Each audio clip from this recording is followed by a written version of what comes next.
Assalamualaikum warahmatullahi wabarakatuh. Perkenalkan, saya Rahmawati SAG MSI. Saya merupakan salah satu dosen pada program studi Ilmu Kesejahteraan Sosial Fakultas Ilmu Sosial dan Ilmu Politik Universitas Muhammadiyah Jakarta.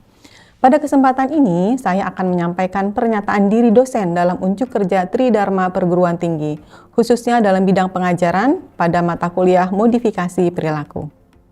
Mata kuliah modifikasi perilaku memiliki bobot 3 SKS dan merupakan mata kuliah wajib bagi mahasiswa program studi Ilmu Kesejahteraan Sosial.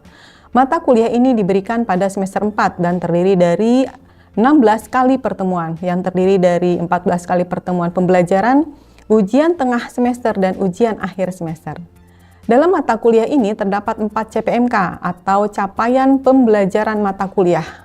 Pertama, mahasiswa mampu memahami konsep dasar modifikasi perilaku dan urgensinya sebagai salah satu pendekatan dalam intervensi pekerjaan sosial profesional. Kedua, mahasiswa mampu menguasai prinsip-prinsip dasar modifikasi perilaku, termasuk conditioning response, conditioning operand, dan modeling. Ketiga, mahasiswa mampu menguasai berbagai prosedur dan teknik modifikasi perilaku, baik untuk meningkatkan, mempertahankan, maupun mengurangi perilaku. Beberapa teknik yang dipelajari antara lain modeling, token ekonomi, pelatihan asertif, prosedur aversi, relaksasi, manajemen diri, dan pelatihan keterampilan sosial.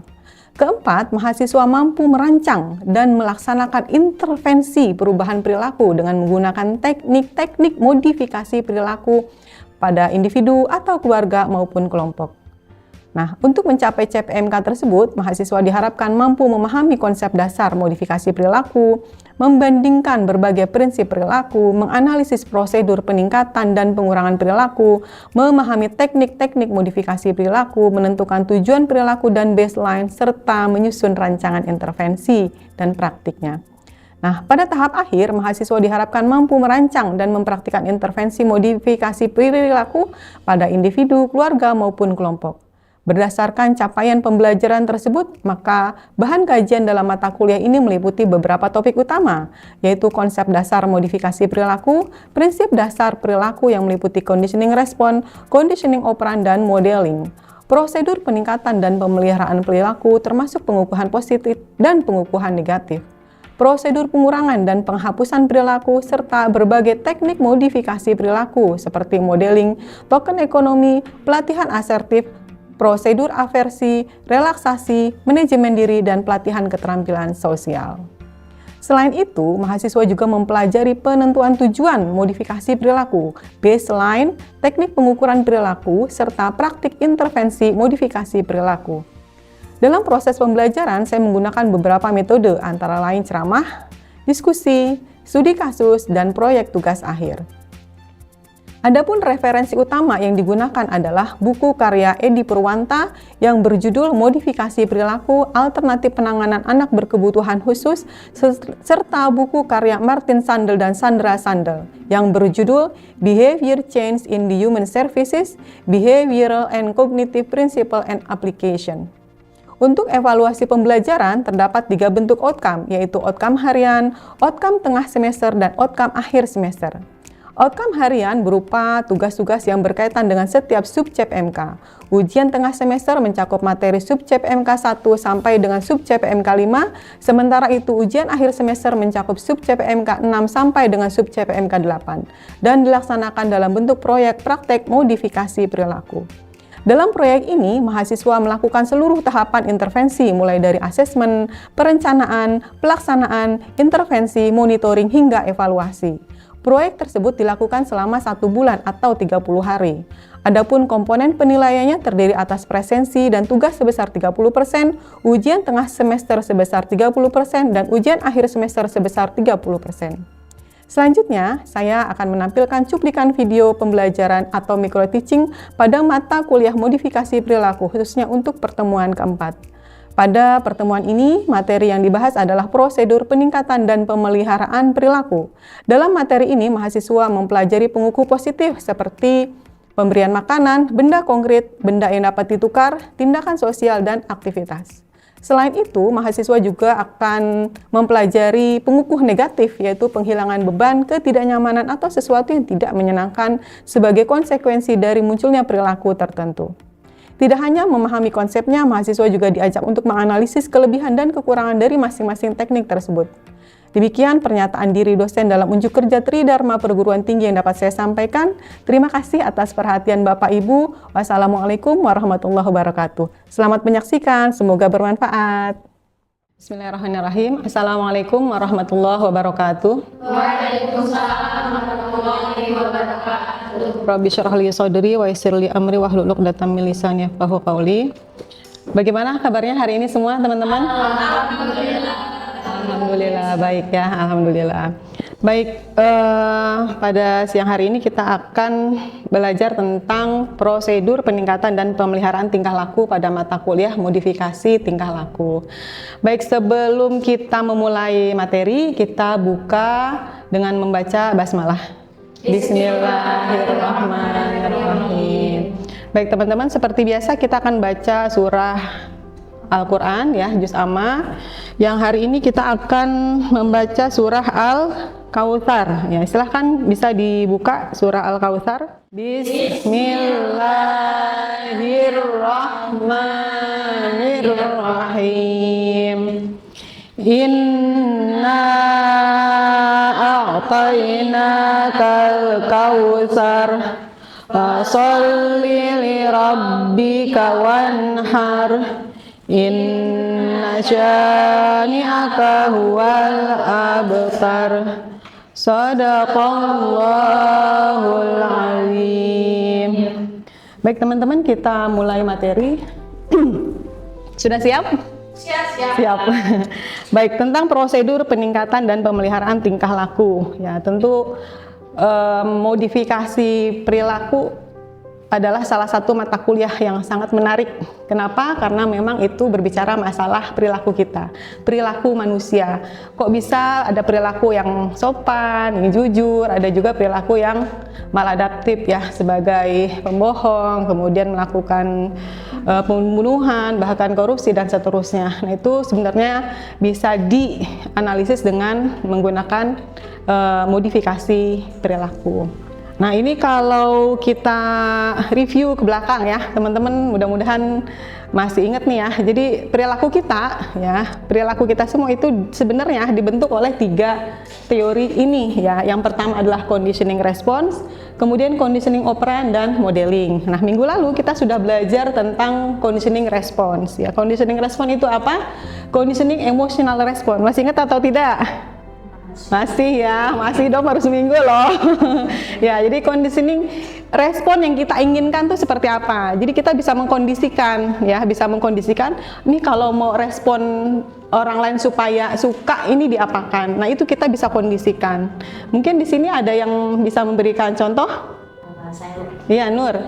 Respon itu contohnya kayak misalkan saya dari SD nggak suka matematika karena gurunya emang kurang menyenangkan ngajarnya. Tapi ketika masuk SMP, ketika saya dikasih guru yang menyenangkan, cara ngajarnya menyenangkan, jadi dari situ saya suka matematika karena dari gurunya tadi. Ya, baik ya, insya Allah sudah paham tentang conditioning emotional response. Sekarang kita lanjut ke conditioning operan. Ya, perilaku yang seperti apa nih yang conditioning operan? Yang pertama di sini namanya ada reinforcement. Ya, reinforcement itu adalah meningkatkan perilaku yang positif. Bagaimana caranya nih untuk meningkatkan perilaku yang positif? Perilaku yang positif misalnya seperti apa? Rajin sholat. Oh, gimana nih supaya adik saya rajin sholat terus menerus. Nah, atau misalnya ada mahasiswa yang rajin bertanya ya, aktif di kelas. Nah, itu bagaimana caranya supaya mahasiswa tersebut terus dari semester 1 sampai akhir itu dia konsisten memiliki jiwa yang kritis ya. Nah, itu perlu di reinforcement ya. Jadi untuk memelihara perilaku yang positif itu caranya seperti apa? Nah, itu adalah materi kita kali ini. Nah, di sini ada berdasarkan sebuah eksperimen ya yang dilakukan oleh Skinner ya. Skinner dia mempunyai eksperimen yang diuji cobanya itu adalah binatang tikus ya. Jadi tikus ini ditaruh di box ya, di box, kemudian dikasih bunyi ya, dikasih bunyi maka dia datanglah makanan gitu ya. Nah kemudian dikondisikan si tikus ini lapar ya, lapar kemudian sehingga kalau lapar si tikus itu mencari makan dong, gimana caranya nih supaya bisa saya dapat makanan. Dia bolak-balik akhirnya menemukan light ya, ada light di sini ya, akhirnya ketekan. Nah ketika tekan itu setelah dia berusaha kemudian ketemu light, ketemu lampu, kemudian makanannya datang. Nah terus begitu, ketika dia lapar dia berusaha, dia tekan lampu, makanan keluar. Eksperimen ini memang menunjukkan kepada kita bahwa sebuah usaha kemudian akan mendapatkan sebuah imbalan ya, sebuah respon yaitu mendapatkan sebuah stimulus, sehingga dia merespon lagi, melakukan tindakan itu secara berulang-ulang untuk mendapatkan hadiah tersebut. Nah ini disebut dengan pengukuh positif ya, si hadiahnya tersebut. Nah ini kalau kita kasih diagram ya, diagram perilaku dapat digunakan untuk menggambarkan prosedur penguat positif. Suatu respon dilakukan dan diikuti oleh stimulus itu meningkatkan kekuatan responnya. Jadi di sini respon is perform ya. Jadi responnya tadi berarti si tikusnya berusaha ya. Itu adalah responnya dia. Dia berusaha semampunya dia ya, kemudian is followed by positive reinforcer.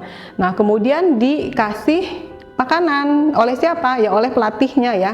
Oleh pelatihnya, sehingga apa? Sehingga the response increases in strength, sehingga responnya itu akan meningkat ya, akan meningkat. Perilaku tikus untuk berusaha memperoleh makanan akan meningkat. Kenapa? Karena setelah dia berusaha dia mendapatkan hadiahnya, mendapatkan pengukuhnya.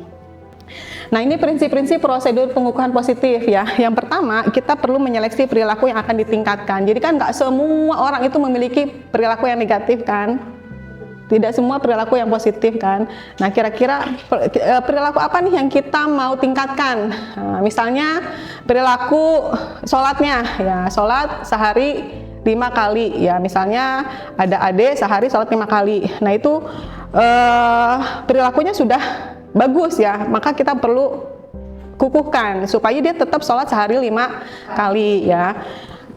Atau tadi misalnya sikat gigi ya, sikat gigi sudah 2 kali sehari, nah itu perlu dikukuhkan juga ya. Nah kemudian menyeleksi pengukuh, kira-kira menyeleksi pengukuh itu available, dapat disajikan dengan segera, tidak mudah jenuh ya. Jadi bisa jadi kita menyeleksi apa nih yang bisa dijadikan pengukuh. Jadi kalau pengukuhnya nanti kamu udah sikat gigi 2 kali sehari, pengukuhnya kita pergi ke Bali. Ya itu kan berarti apa, kira-kira itu visible enggak gitu ya. Sementara misalnya pergi ke Bandung aja misalnya ongkosnya nggak cukup gitu ya, jadi perlu visible, mungkin nggak gitu ya untuk dilakukan dalam memilih pengukuh tersebut, seperti itu.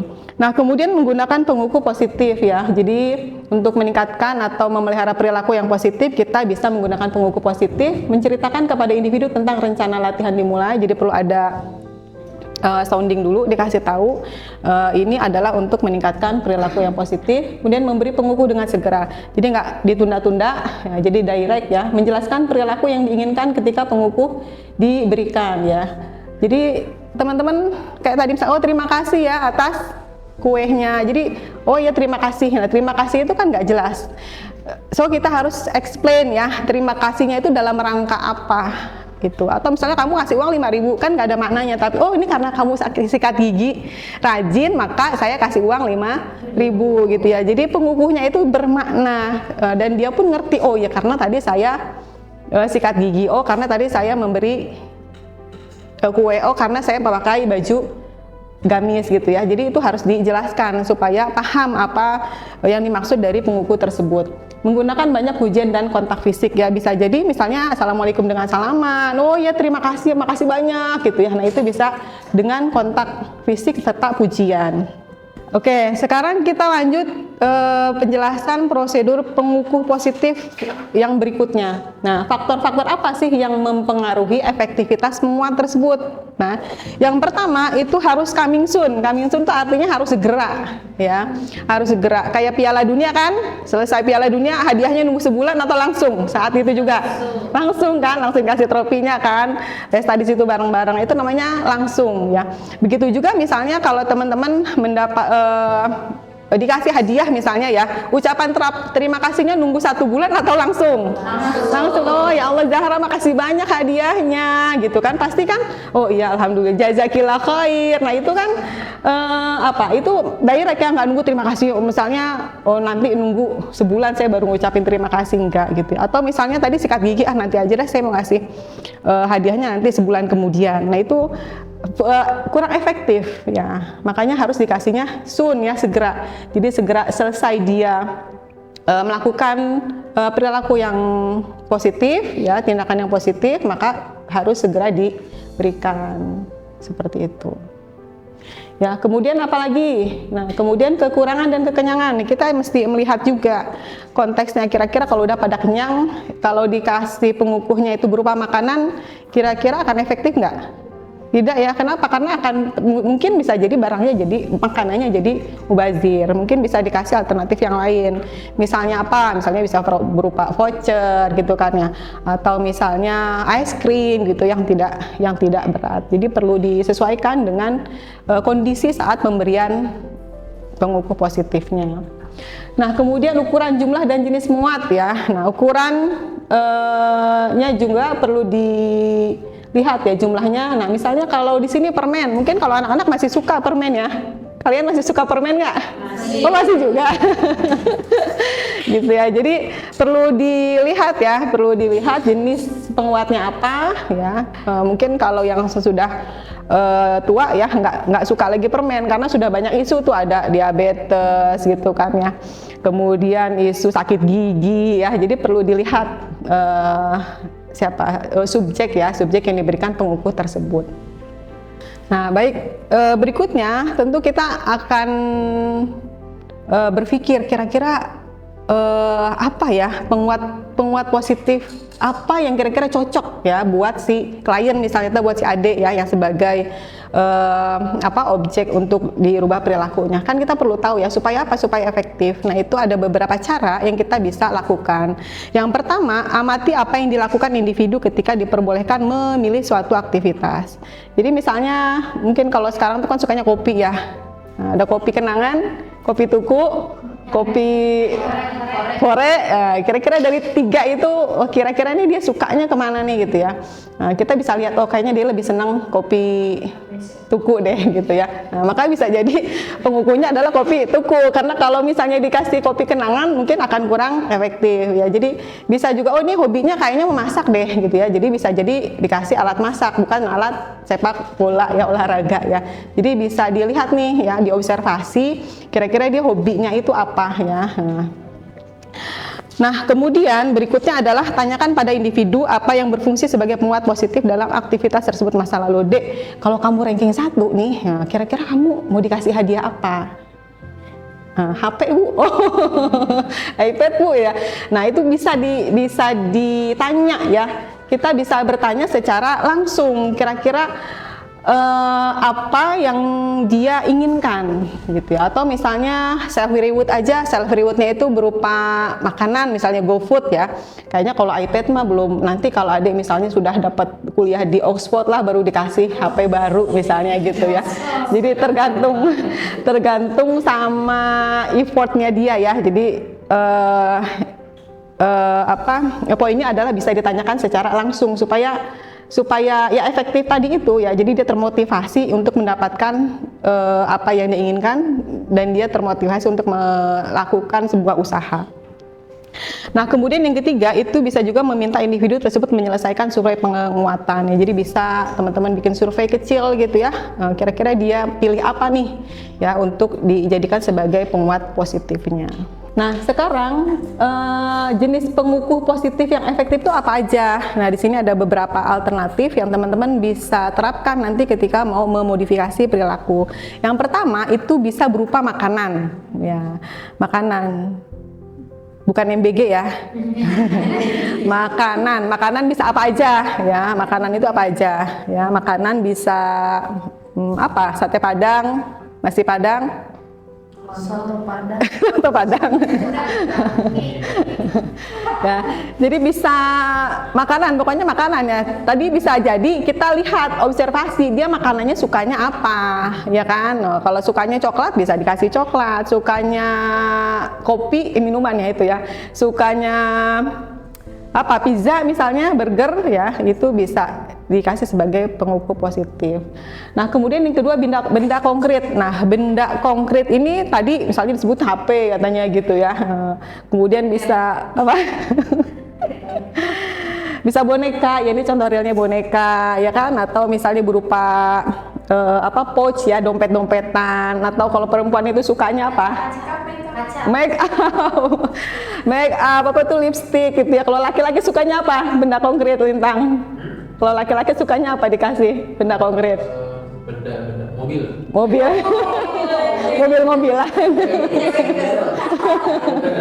Ya itu ya, jadi benda konkret ya, sifatnya benda ya.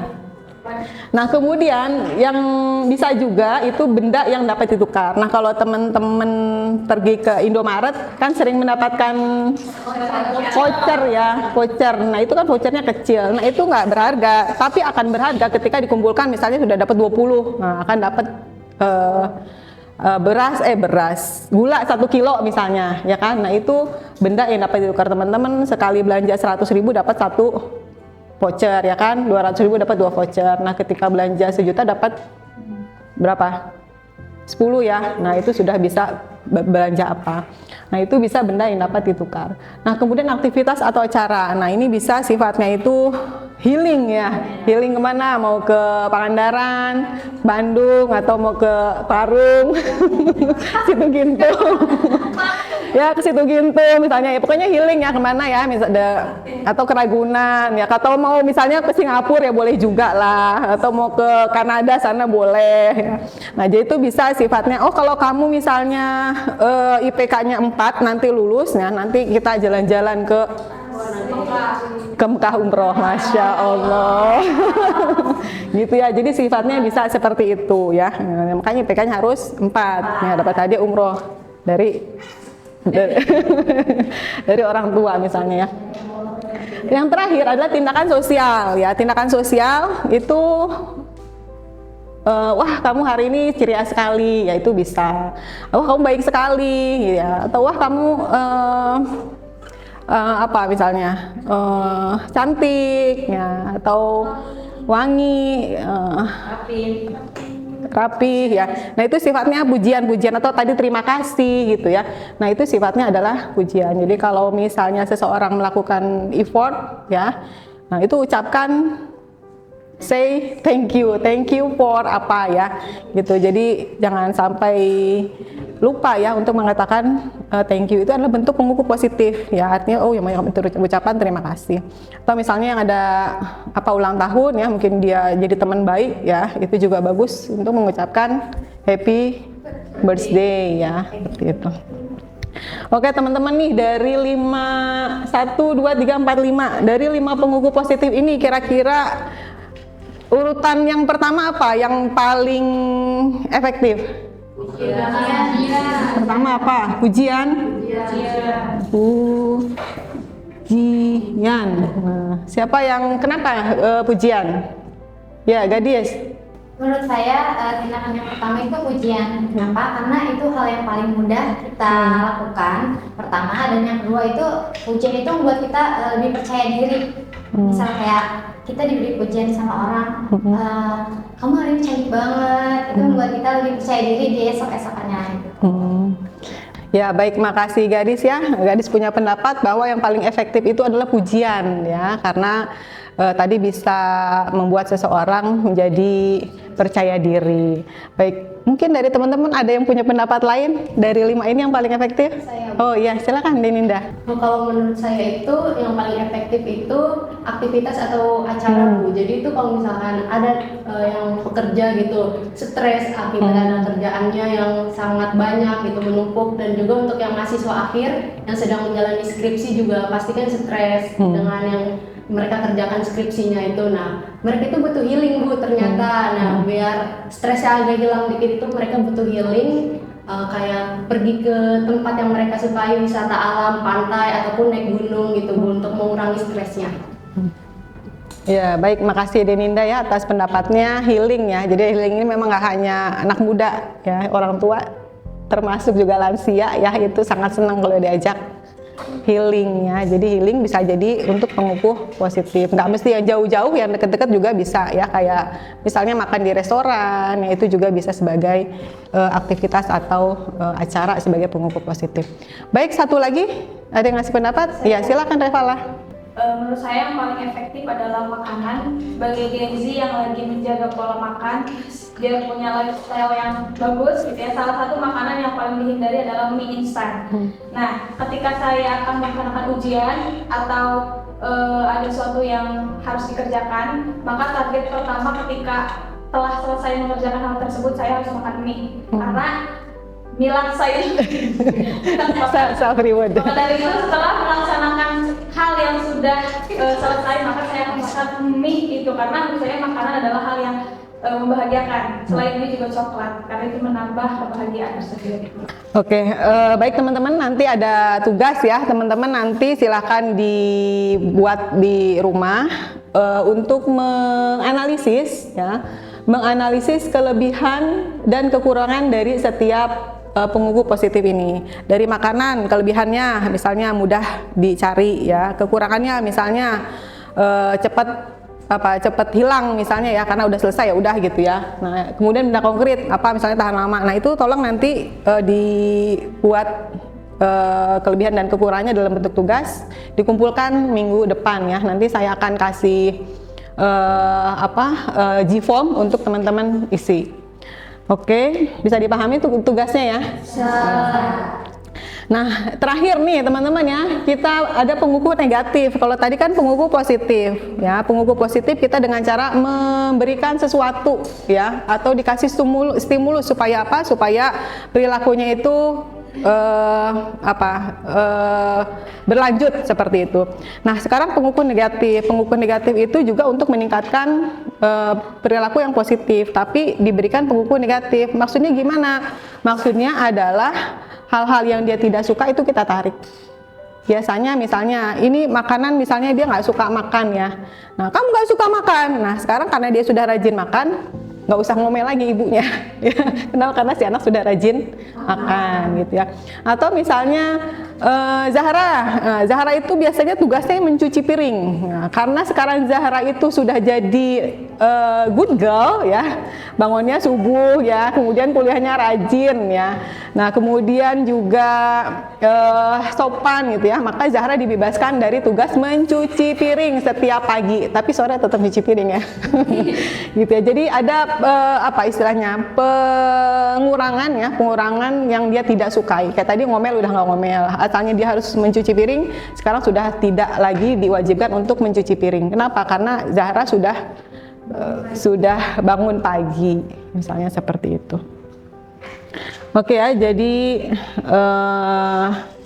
demikian materi hari ini tentang menjaga atau memelihara perilaku yang positif dengan cara memberikan stimulus positif ya, atau positive reinforcement. Saya kira itu. Kita ada yang mau ditanyakan atau sudah cukup? Cukup ya. Kalau sudah cukup kita baca hamdalah. Alhamdulillahirabbil alamin. Terima kasih atas perhatiannya. Mohon maaf jika ada yang kurang berkenan. Billahi fisabil haq. Wassalamualaikum warahmatullahi wabarakatuh. Waalaikumsalam.